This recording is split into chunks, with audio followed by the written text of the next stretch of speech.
काकभुसुंडी जी कहते हैं, हे गरुड़ जी सुनिए। तब शिव जी वहां आए और श्री रघुनाथ जी से गदगद वाणी से स्तुति करने लगे। उनका शरीर पुलकावली से पूर्ण हो गया। हे राम, हे रमारमन, हे श्री लक्ष्मीकांत, हे जन्म मरण के संताप का नाश करने वाले, आपकी जय हो। आवागमन के भय से व्याकुल इस सेवक की रक्षा कीजिए।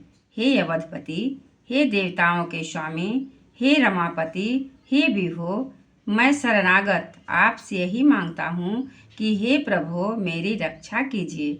हे 10 शीश और 20 भुजाओं वाले रावण का विनाश करके पृथ्वी के सब महान रोगों को दूर करने वाले श्री राम जी, राक्षस समूह रूपी जो पतंगे थे वे सब आपके बाण रूपी अग्नि के प्रचंड तेज से भस्म हो गए। आप पृथ्वी मंडल के अत्यंत सुंदर आभूषण हैं। आप श्रेष्ठ बाण, धनुष और तरकस धारण किए हुए हैं।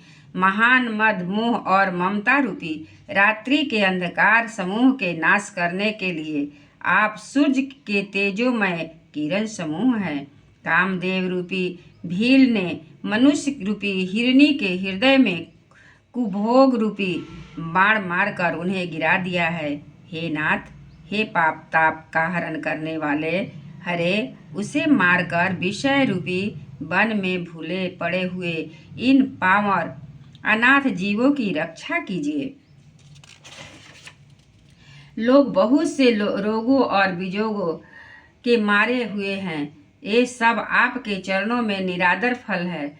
जो मनुष्य आपके चरण कमलों में प्रेम नहीं करते वे अथाह भवसागर में पड़े हैं।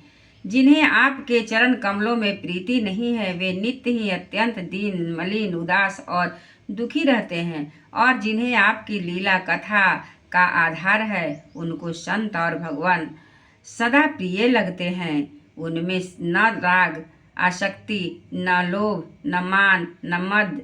उनको संपत्ति सुख और विपत्ति दुख समान है। इसी से मुनि लोग योग साधना का भरोसा सदा के लिए त्याग देते हैं और प्रसन्नता के साथ आपके सेवक बन जाते हैं। वे प्रेम पूर्वक नियम लेकर निरंतर शुद्ध हृदय से आपके चरण कमलों की सेवा करते हैं और निरादर आदर समान मानकर वे सब संत सुखी होकर पृथ्वी पर विचरते हैं। हे मुनियों के मन रूपी कमल के भ्रमर, हे महान रणधीर एवं अजय रघुवीर, मैं आपको भजता हूँ, आपकी शरण ग्रहण करता हूँ। हे हरे, आपका नाम जपता हूँ और आपको नमस्कार करता हूँ। आप जन्म मरण रूपी रोग की महान औषध और अभिमान के शत्रु हैं। आप गुण, शील और कृपा के परम स्थान हैं। आप लक्ष्मीपति हैं। मैं आपको निरंतर प्रणाम करता हूँ। हे रघुनंदन, आप जन्म मरण सुख दुख राग द्वेष आदि द्वंद्व समूहों का नाश कीजिए। हे पृथ्वी की पालन